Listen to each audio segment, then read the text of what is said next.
la tercera sesión de la Conferencia por su Causa 2017, De las Tinieblas a la Luz. El Evangelio no negociable, junto al pastor Otto Sánchez.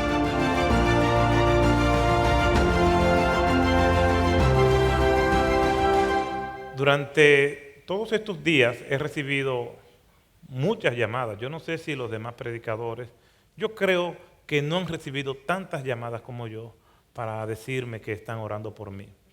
Realmente yo no sé si es amor o preocupación, pero de todas maneras yo agradezco las oraciones. Y no dejen de orar hasta que yo termine, para que Dios pueda ser glorificado. Vivimos en un mundo que sobreestima lo material. Todo lo que le da gratificación a los sentidos, pues la gente quiere tenerlo y quiere comprarlo.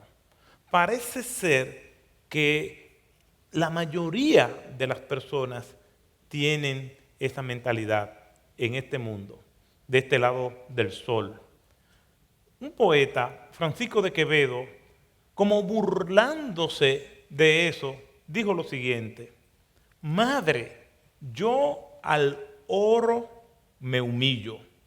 Él es mi amante y mi amado, pues de puro enamorado anda continuo amarillo. ¿Qué pues doblón o sencillo? Hace todo cuanto quiero. Poderoso caballero es don dinero. Realmente eso parece ser que fue escrito ayer, porque lamentablemente no solamente es pertinente para hablar acerca del mundo y de quien no tiene al Señor, sino que esa mentalidad de que todo tiene un precio y que todo está a la venta ha permeado la iglesia de Jesucristo. Y parece ser también que todo lo que trae gratificación material, algunos creyentes le dan apertura a su corazón para recibirlo. Por eso se me ha asignado el tema que lleva el título El Evangelio no negociable. Nosotros escuchamos por ahí que hay varios apellidos para el término evangelio. Escuchamos evangelio de la prosperidad, escuchamos aquellos que glorifican la pobreza y dicen, no, yo vivo en un evangelio de pobreza, evangelio de salud, evangelio social, evangelio de cuantas cosas se le ha ocurrido. Pero cuando vamos a las Escrituras, nosotros solamente encontramos un evangelio. No tiene apellido. El evangelio de nuestro Señor Jesucristo. Las buenas nuevas de salvación. Y eso, pues, no es negociable. A través de los años, el enemigo de las almas ha atacado a la iglesia para tratar de comprar ese evangelio. Ha tratado de ponerle precio. Ha tratado de buscar quién se vende ante sus encantos y ante las golosinas que el enemigo de las almas presenta. Cuando nosotros vamos al libro de los Hechos, nos vamos a encontrar que el enemigo ha tratado de quebrantar ese evangelio no negociable, apelando a distintas estrategias. Si nosotros vamos al libro de los Hechos, capítulo 5, veremos una seducción moral. Si seguimos más adelante en el capítulo 6, vamos a ver intentos de división interna en la iglesia del Señor. Si vamos a los capítulos 4 al capítulo 6, versículo 70, y vamos al capítulo 8, versículo 1, estaremos viendo cómo el enemigo ha tratado de seducir a la iglesia y quebrantarla mediante represión física. Si vamos al Hechos capítulo 5, vamos a ver que trata de hacer confusión doctrinal. A través de los años, el enemigo ha tratado de quebrantar ese evangelio usando distintas estrategias. Pero como no es negociable, pues ha sido infructuoso en aquellos que no se venden. pero sí sabemos que de nuestras propias filas algunos le han puesto precio a sus almas y han mercadeado con el Evangelio. Vemos en el Nuevo Testamento y en toda la historia de la iglesia cómo ese evangelio no negociable ha resistido el impacto, la furia de todos aquellos que quieren ponerle precio a este regalo precioso que el Señor nos ha dado. Yo quiero leer una porción de la Escritura que nos habla de algunos perfiles o algunas características esenciales de este evangelio no negociable. Por eso yo les voy a pedir que por favor vayamos al libro de los Hechos de los Apóstoles en el capítulo 8, versículo 12. Y me veo en la obligación de decir, abran sus Biblias o enciendan sus Biblias. Pero vamos a leer todo en este pasaje de las Escrituras. Hechos capítulo 8, versículo 12, veremos algunas características de ese evangelio no negociable. Y dice así la Escritura: pero cuando creyeron a Felipe, que anunciaba las buenas nuevas del reino y el nombre de Cristo Jesús, se bautizaban tanto hombres como mujeres. El Señor añada bendición a su palabra.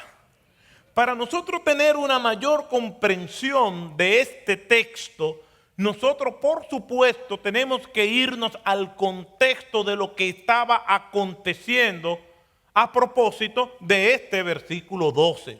Si nosotros vamos unos cuantos versículos hacia atrás, específicamente desde el versículo 9 hasta el versículo 11, vamos a ver un marcado contraste entre esto que hemos leído en el versículo 12 del ministerio de Felipe en Samaria con lo que estaba haciendo un personaje llamado Simón el Mago.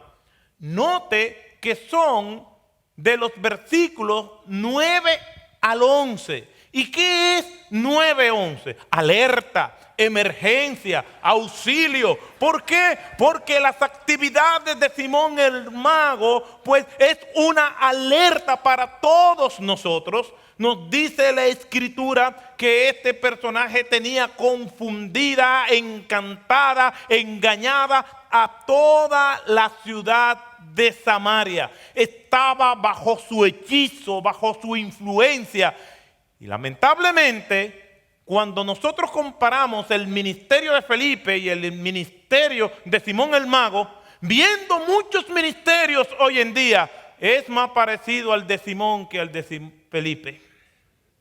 Por eso es una línea de emergencia todavía. Esos versículos de 9 al 11 es una advertencia a los peligros que nosotros nos enfrentamos hoy en día. Veo tres características en Simón el Mago. Primero era la ostentación que había en su oficio. El versículo 9 dice: y cierto hombre llamado Simón hacía tiempo que estaba ejerciendo la magia en la ciudad y asombrando a la gente de Samaria, pretendiendo ser un gran personaje. La vida de Simón estaba centrada en él, la ostentación, el aparentar lo que él no era, era la meta de su oficio. Lamentablemente, cuando nosotros vemos muchos ministerios, hemos visto que han perdido la sencillez de la iglesia de Cristo. Aquella iglesia que se enfrentaba a los poderes más grandes que hemos visto en este mundo, parecía inofensiva. Precisamente cuando nosotros nos vamos al libro de Apocalipsis, en el capítulo 4 y en el capítulo 5 se menciona 17 veces el término trono. Nosotros vemos y analizamos esa recurrencia y esa repetición es porque Juan algo nos quiere decir. ¿Qué podía hacer aquella inofensiva iglesia, pobre, perseguida, prohibida ante un imperio que la aplastaba? No podían hacer otra cosa que esperar que aquel que estaba en el trono lo gobernaba todo. Esa es la iglesia sencilla, la iglesia esperanzadora, llena de fe que nosotros vemos en el Antiguo Testamento, ya reflejada y proyectada y que vemos toda su plenitud en el Nuevo Testamento. Sin embargo, el ministerio de Simón el Mago, si pudiéramos llamarle así, es muy parecido a lo que están haciendo algunos ministerios hoy en día. Delirio de grandeza, culto a la personalidad, competencia ministerial, énfasis y exhibición de riqueza como indicador principal de la bendición de Dios, ostentación de logros personales. Eso era lo que estaba haciendo Simón el Mago. Pero no solamente había ostentación, sino que vivía en un mundo de grandes mentiras. Dice el versículo 9 que hacíase pasar pretendiendo ser un gran personaje. Algunas personas que han escrito sobre Simón el Mago y que han comentado sobre este pasaje del libro de los Hechos, pues indican, aunque no hay un criterio exacto, pero tradicionalmente se entiende que Simón el Mago fue a Roma, allí se hizo pasar como descendiente de un dios y que se le achaca que fue el fundador del movimiento gnóstico. Simplemente se tienen conjeturas, aunque no hay un criterio unificado de esto. Lo cierto es que él aparentaba lo que no era, vivía en un mundo de mentira, en su propio mundo que había construido, donde él era el centro. Nosotros tenemos el evangelio y mentira no congenian. El evangelio de Jesucristo es la verdad. El evangelio de Jesucristo es luz, el evangelio de Jesucristo es claridad y la mentira no tiene cabida. Por eso aquellos que están en la mentira rehuyen del evangelio. El evangelio es luz y el que está en las tinieblas no quiere venir a la luz para que sus obras no sean reprendidas. Entonces cuando nosotros vemos a Simón, vemos a una persona ostentosa, vemos a una persona mentirosa, pero también vemos a una persona que lo único que le preocupa es el entretenimiento. Y la magia pues produce entretenimiento. Cuando nosotros vemos esos espectáculos de magia, se ruchan a una persona, sacan un conejo de un sombrero y la gente paga por eso. De hecho, algunos han escrito que la economía ha venido evolucionando a través de los años. De una economía agrícola pasamos a una economía de manufactura, de una economía de manufactura pasamos a una economía de servicio, de una economía de servicio pasamos a una economía de entretenimiento, yendo hacia una economía de experiencia. La gente paga para vivir en un mundo de fantasía, paga para entretenerse, paga para divertirse. Por eso el problema del narcotráfico es un problema del alma, es un problema muy serio porque la gente no quiere vivir en el mundo real, quieren irse a un mundo de fantasías, al mundo que ellos anhelan, no sabiendo que ese mundo vendrá solamente cuando Cristo gobierne el corazón, cuando Cristo venga a sus vidas, cuando Cristo los transforme. No hay otra manera de ir a ese mundo ideal. Un mundo plagado de pecado, de injusticia social, de mala distribución de la riqueza, de guerra, de mentira, de hipocresía, de engaño, de traiciones. Es un mundo difícil para enfrentarlo sin Jesucristo en el corazón. Entonces, viendo la ostentación, la mentira y el entretenimiento, es un marcado contraste con lo que está haciendo Felipe. Por eso venimos y leemos nuevamente lo que nos dice este versículo 12 acerca del evangelio no negociable. Y he mencionado a Simón el Mago y sus actividades porque sus actividades se parecen más a lo que están haciendo algunos ministerios que lo que está haciendo Felipe con la proclamación del evangelio. Pero cuando creyeron a Felipe que anunciaba las buenas nuevas del reino de Dios, el nombre de Cristo Jesús, se bautizaban tanto hombres como mujeres. ¿Qué podemos decir del evangelio no negociable? ¿Qué características nos presenta este texto? Lo primero que yo quiero compartir con ustedes es que en el evangelio no negociable, el mensajero no se vende. Es una persona que está enfocada en servir y agradar a aquel que lo llamó para proclamar el evangelio. Cuando nosotros vemos las características de Felipe, yéndonos más atrás en el capítulo 6 del libro de los Hechos, nos dice que era un hombre de buen testimonio, lleno del Espíritu Santo y de sabiduría. Una persona de buen testimonio, una persona de sabia y una persona llena del Espíritu Santo es una persona que no se va a vender. No importa lo que quieran pagar para que él claudique, para que él traicione al Señor que lo llamó al servicio, esta persona no se va a vender. Es una persona íntegra. Una persona puede ser popular y no ser íntegra. Uno de los problemas que tenemos nosotros en nuestro país y en Latinoamérica, y yo creo que hasta en el mundo, es que elegimos a personas populares, no a líderes. Y la popularidad seduce.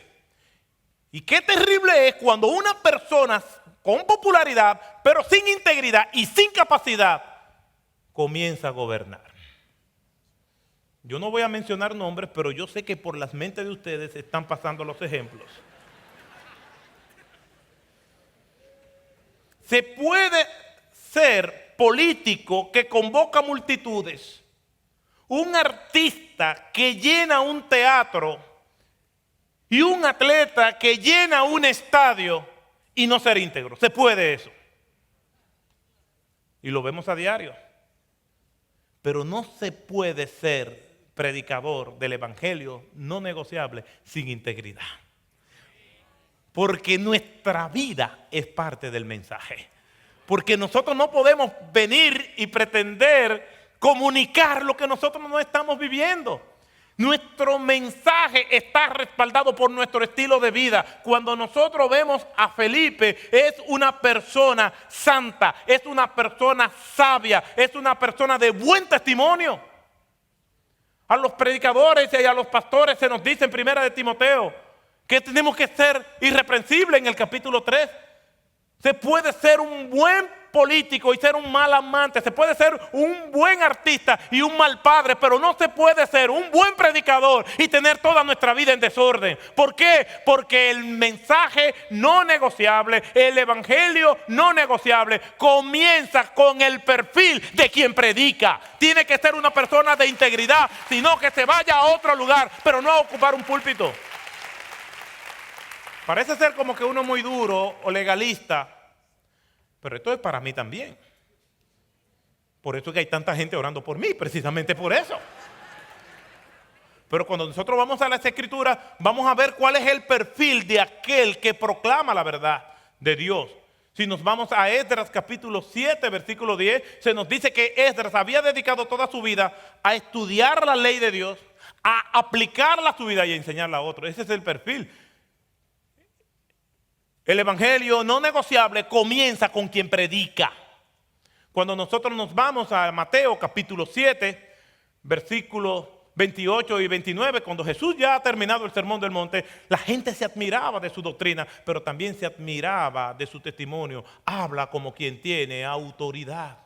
Cuando nos vamos a 2 de Timoteo, capítulo 2, verso 15, el apóstol Pablo exhorta al joven pastor Timoteo: procura con diligencia presentarte ante Dios aprobado, que no tiene nada de qué avergonzarse, que usa, que traza, que corta, que maneja bien la palabra de verdad. Aquí vemos una vez más la combinación del carácter y vemos la combinación de la preparación. El evangelio no negociable comienza con aquella persona que está exponiendo el evangelio. No es un simulador, no es una presentación donde no importa cuál sea mi vida privada, yo puedo pararme aquí y yo hacer lo que yo quiera. Es una persona que no se vende. Simón el mago creía que todo tenía un precio. Cuando vemos en el versículo 18 de este mismo capítulo 8 que por las manos de los apóstoles se impartía el Espíritu Santo, miren lo que dice Simón: le ofreció dinero. Estaba acostumbrado a eso. Todo lo que él quería, él lo compraba. Y él creía que él podía ofrecerle dinero a personas que eran portadores del evangelio no negociable. ¿Y qué le dice Pedro? Tu dinero perezca contigo. El que proclama el evangelio no negociable y es el siervo y la sierva de Dios, no se vende por dinero, no se vende por presión, no se vende buscando el aplauso de la gente. Si quieren me aplauden, si quieren no. No se vende, no le importa nada de eso. Lo único que le importa es ser fiel al Señor que le llamó. Lo único que le importa es que el Señor sea glorificado. No le importa que la gente conozca su nombre. No le importa ser popular. Lo único que le importa es que cuando cierre sus ojos y lo abra en la eternidad, el Señor le diga: ven, buen siervo fiel, lo hiciste bien, aunque nadie le conozca.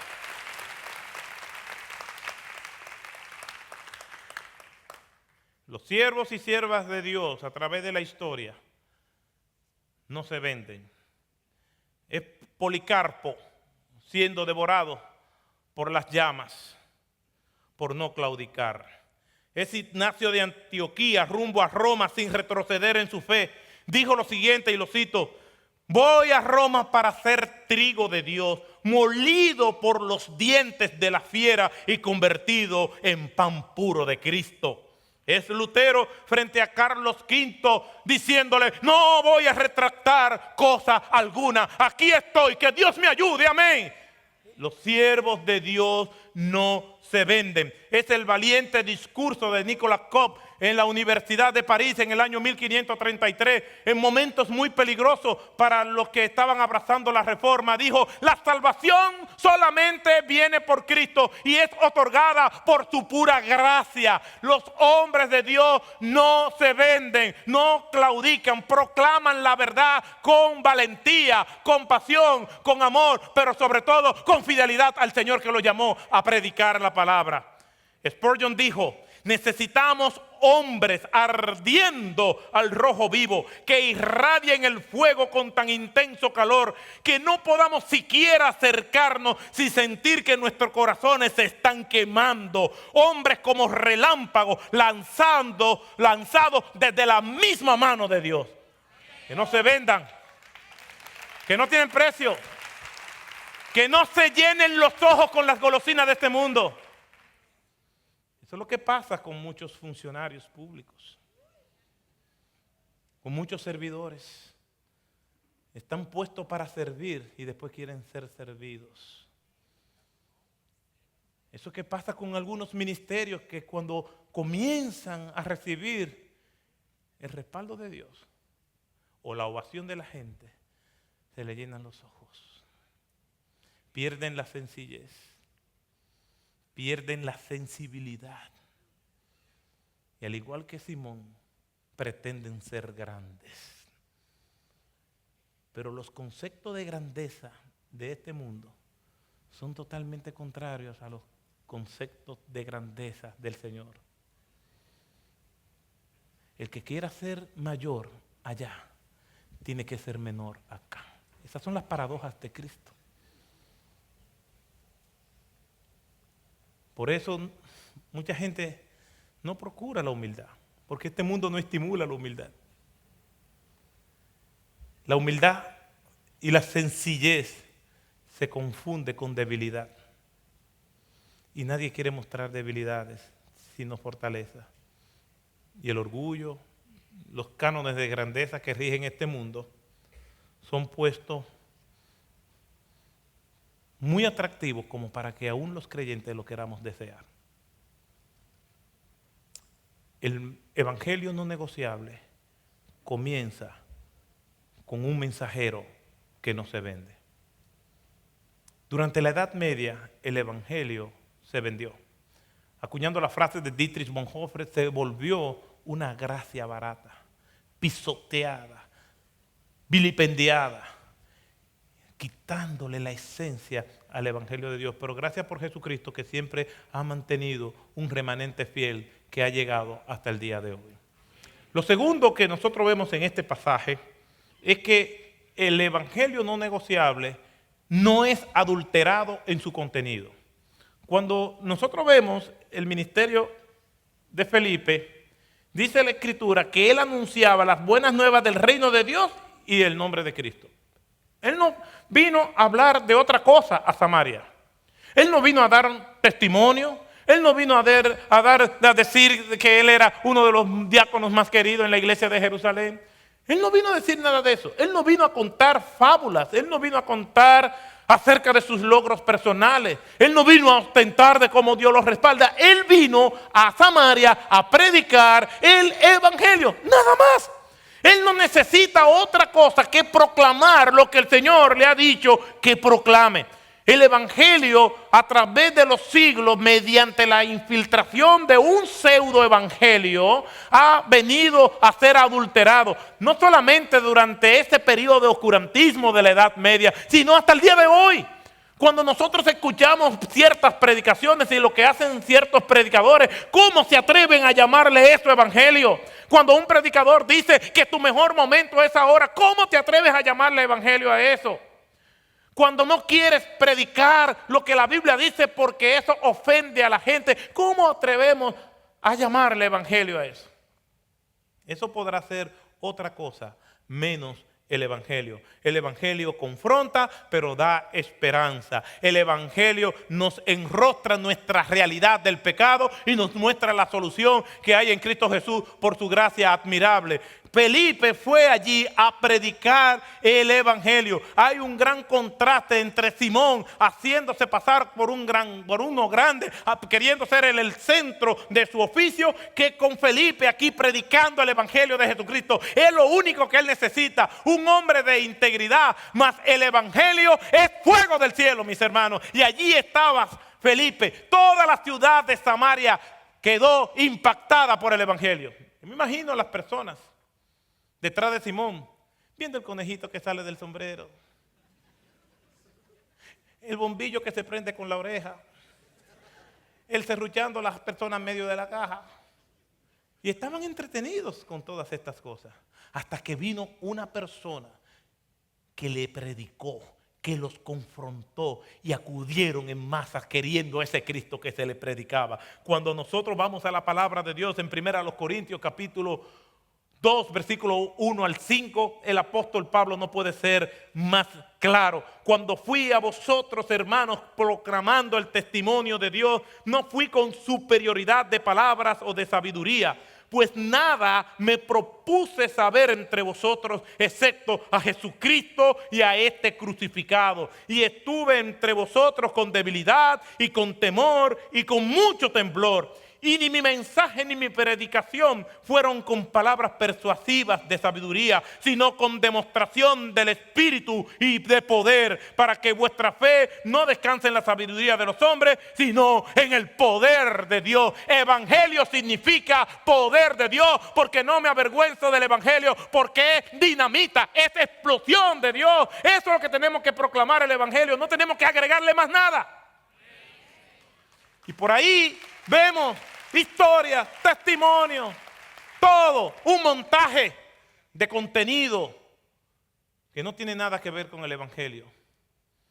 Y si no me pasa nada, me invento un testimonio para impactar. Y le decimos, Irma, desvíate. Y Irma parece que era sorda. O no hablaba español. O inglés, no sé. Eso no es evangelio.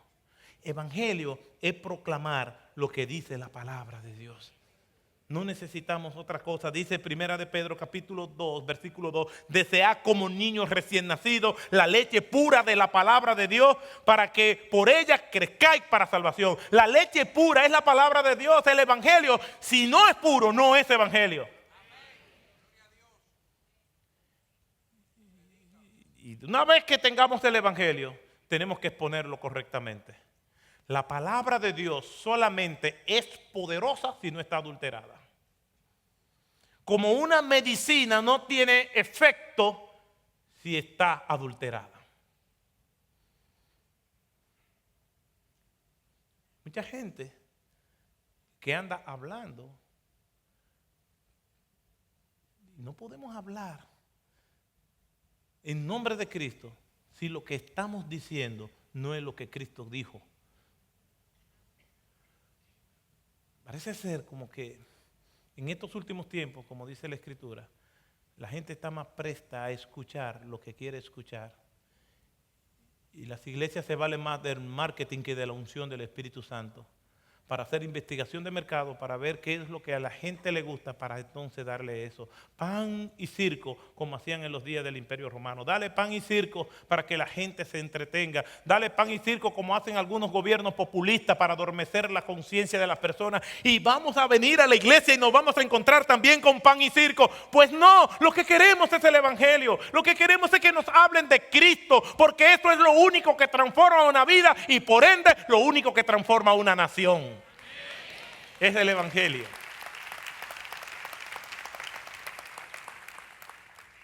Y allí estaba Simón con sus trucos,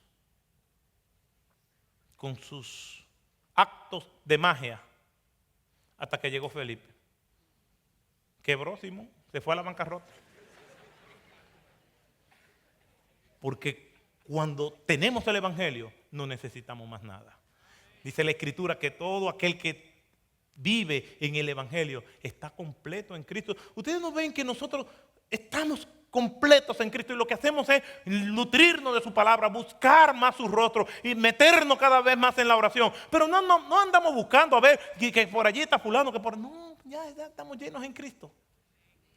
Yo me conozco personas que siempre están, no, que por allí hay un gurú, no, que por allí hay un apóstol, no, que por allí hay un profeta, y siempre están buscando, porque no están completos en Cristo, porque no tienen el evangelio. Lo único que llena y satisface es el evangelio de Jesucristo. Es lo único que nosotros necesitamos. Eso era lo que decían los reformadores, sola escritura. Pues si es sola escritura, no le ponga más nada.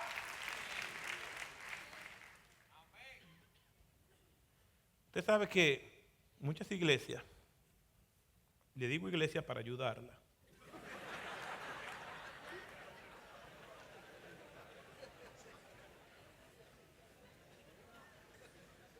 como no están predicando el evangelio, todos los días tienen que inventar una cosa nueva.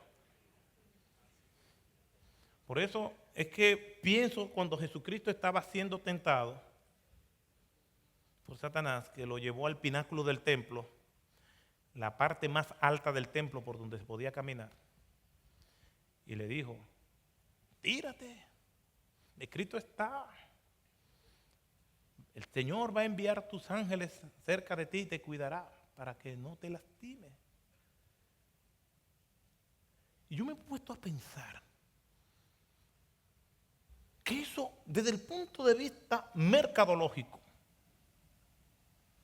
oiga bien, no se vaya, porque oiga hasta el final, desde el punto de vista mercadológico, hubiese sido una forma extraordinaria de comenzar el ministerio.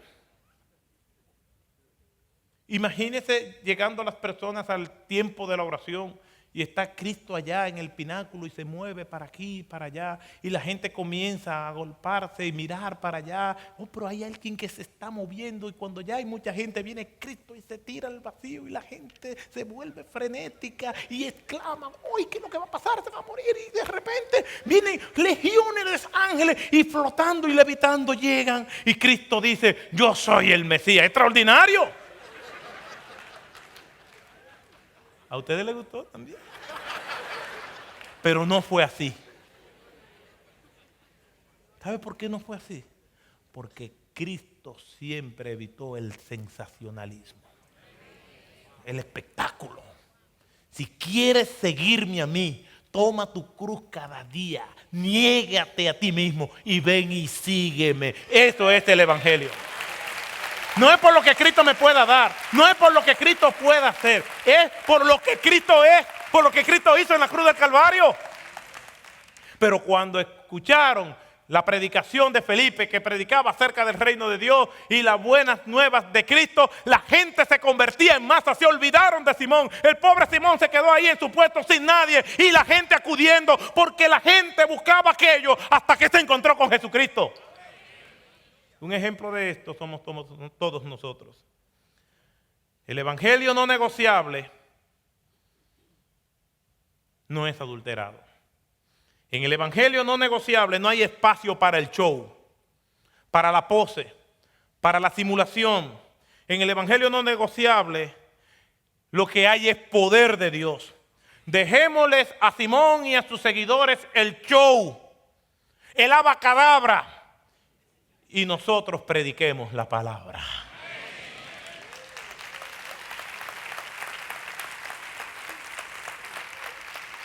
Abracadabra, y sale del sombrero un conejo. Habla la palabra y caerá fuego del cielo. Abracadabra, y dale pan y circo. Habla la palabra y déjame con Cristo. Abracadabra, y serruche el cajón. Habla la palabra y párteme el corazón en dos, hasta allá, hasta donde nadie llega. Abracadabra, y desaparece. Habla la palabra y Cristo resplandece. Abracadabra, para que entretenga. Habla la palabra para vida eterna. Abracadabra, y que siga el show. Habla la palabra, Jesucristo es el Señor. El evangelio no negociable, su contenido no es adulterado. En último lugar, cuando el evangelio no es negociable, los resultados son auténticos. Pero cuando creyeron a Felipe, que anunciaba las buenas nuevas del reino de Dios y el nombre de Cristo Jesús, se bautizaban hombres como mujeres. La gente acudía en masas, pero Simón se coló. Pero el evangelio impactó la vida de todas estas personas. Muchas personas quieren decir, no, Dios está conmigo, porque mira cuánta gente tenemos. Nuestro amigo Miguel Núñez dice, no me hables de mucha gente, háblame de vida transformada. Eso es la vida transformada lo que causa la diferencia. No que haya mucha gente. Y aquí tenemos mucha gente, pero esperamos que todas estas personas que estamos aquí realmente hayamos tenido un encuentro real con Jesucristo. Y si aquí hay alguien que no tiene a Cristo, arrepienta de sus pecados, venga humillado delante del Señor y dígale, Señor, perdóname, para que usted pueda ser contado entre los auténticos. En el evangelio no negociable, el mensajero no está a la venta. En el evangelio no negociable, su contenido no es adulterado. Entonces, si el mensajero no está a la venta, más el contenido de lo que él dice no es adulterado, entonces los resultados son auténticos. Y aquí lo vemos en la ciudad de Samaria. Cuando vemos que es el evangelio, cuando decimos y nos preguntamos, ¿pero qué es el evangelio en sí? Es el mensaje de salvación. Evangelio no encontramos una definición en una oración, tenemos una definición etimológica. Buenas nuevas, viene de la palabra evangelión, buenas nuevas, buenas noticias. Pero esta noticia implica primero decirle al ser humano que él es pecador. Porque el problema del ser humano es que él tiene un problema judicial. Y el problema judicial es que todos nosotros nacemos bajo condenación. Y el único que nos puede liberar de esa condenación es Cristo Jesús, cuando nosotros venimos a Él y le pedimos perdón por esos pecados. Por eso si hay alguien aquí que todavía no conoce a Cristo, si hay alguien que nos está escuchando que no conoce a Cristo, Cristo tiene sus brazos extendidos. Todavía su gracia está siendo derramada para salvar personas. Y usted puede ser salvo. Solamente venga a Él y dígale, Señor, yo nací en pecado. Me he pasado toda la vida ofendiéndote. Te pido que me perdone. Y si usted hace esa oración, el Señor le perdona. Porque el que ora conforme a su voluntad, Él lo escucha. El evangelio implica confrontación y decir cosas muy fuertes. Cuando nosotros vamos a la proclamación del Evangelio de Pedro en el mismo libro de los Hechos, en el capítulo 2, su mensaje fue fuerte. Versículo 23, Pedro dice, a este entregado, hablando acerca del Señor Jesucristo, por el plan predeterminado y el previo conocimiento de Dios, clavasteis en una cruz por manos de impías y le matasteis. Lo que está diciendo Pedro es serio. Está diciendo, ustedes que están escuchando, ustedes son responsables de la muerte de Cristo.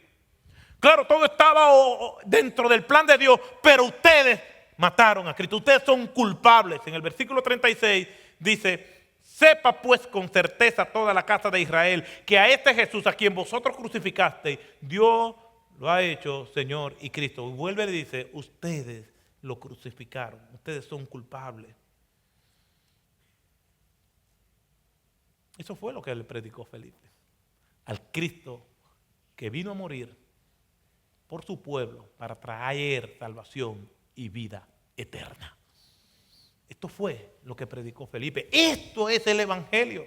¿Y qué dice la Escritura en el versículo 37? Al oír esto, compungidos de corazón. Las personas escucharon el Evangelio y fueron quebrantados. Y la palabra compungir significa que algo punzante se le dio, le llegó y le penetró al corazón varias veces. Porque esto es el Evangelio, penetra hasta las profundidades del alma. Donde nadie llega, ahí llega el Evangelio. Donde uno mismo no quiere llegar, allá llega el Evangelio y desvela todas las cosas. Al oír esto, compungidos de corazón, dijeron a Pedro y a los demás: hermanos, ¿qué haremos? Entonces los que habían recibido la palabra fueron bautizados y se añadieron a la iglesia aquel día como 3,000 almas. Pero cuando creyeron a Felipe, que anunciaba las buenas nuevas del reino de Dios y el nombre de Cristo Jesús, se bautizaban tanto hombres como mujeres. Cuando se proclama el evangelio no negociable, el instrumento, quien predica, no está a la venta. Cuando se proclama el evangelio no negociable, su contenido no es adulterado. Cuando se predica el evangelio no negociable, los resultados son auténticos. Los resultados de la predicación del evangelio no negociable fue la masiva respuesta de los moradores de Samaria, yendo allí, acudiendo en masa al Cristo de la gloria. El evangelio no negociable derriba todo argumento, quebranta toda mente altiva, amasa todo espíritu indomable, lo amansa, hidrata toda alma sedienta, trae descanso a todo corazón cansado y herido. Eso hace el evangelio no negociable. Transforma la vida de todos aquellos que reconocen su insuficiencia en Cristo. Son los discípulos que antes huían por temor, son los discípulos que ahora no le importa que lo maten porque se han encontrado con Jesucristo. Es un Pablo que antes era un perseguidor, ahora él es el perseguido. Es un Agustín que antes tenía una vida disoluta, ahora tiene una vida santa. Es Martín Lutero con una vida muy tranquila, ahora con una vida muy agitada por causa de la verdad. Es Farel vibrando como un león por las calles de Ginebra. Es John Knox clamando con gemidos para que el Señor salvara a Escocia. Los resultados son auténticos. Termino con 2 citas, hermanos. Una de Calvino, que me conmueve, y es sobre el evangelio. Y dice él, y lo cito: sin el evangelio todo es inútil, todo es vano. Sin el evangelio somos cualquier cosa, pero con el evangelio somos verdaderos cristianos. Sin el evangelio todas las riquezas son pobreza. Sin el evangelio toda la sabiduría es locura ante Dios. La fortaleza es debilidad y toda la injusticia del hombre está bajo la condenación de Dios. Pero por el conocimiento del evangelio somos hechos hijos de Dios, hermanos de Jesucristo, conciudadanos de los santos, ciudadanos del reino de los cielos, herederos de Dios con Jesucristo, por quien los pobres se hacen ricos, los débiles se hacen fuertes, los simples se hacen sabios, el pecador es justificado, los desolados son consolados, los inseguros son asegurados y los esclavos son liberados. Es el poder de Dios para la salvación de todos los que creen. Por tanto, cada buena obra que pudiéramos pensar o desear ha de ser encontrada en este mismo Jesucristo solamente a través de su santo evangelio. Pues Él fue vendido para comprarnos de vuelta, cautivo para liberarnos, condenado para absolvernos. Fue hecho maldición para nuestra bendición, ofrenda por el pecado para nuestra rectitud, desfigurado para que nosotros seamos embellecidos. Murió por nuestra vida para que por él la furia sea hecha gentil, la ira sea aplastada, la oscuridad hecha luz, el temor tranquilizado, el desprecio despreciado, la deuda cancelada, la labor aligerada, la tristeza hecha alegre, el infortunio hecho afortunado, la dificultad facilitada, el desorden ordenado, la división unificada y la ignominia ennoblecida. Por él la rebelión es sometida, la intimidación intimidada, la emboscada descubierta, los asaltos asaltados y la fuerza forzada devuelta. Por él el combate combatido, la guerra declarada contra la guerra, la venganza vengada, el tormento atormentado, la maldición maldita, el abismo hundido en el abismo, el infierno atravesado, la muerte muerta y la mortalidad hecha inmortal.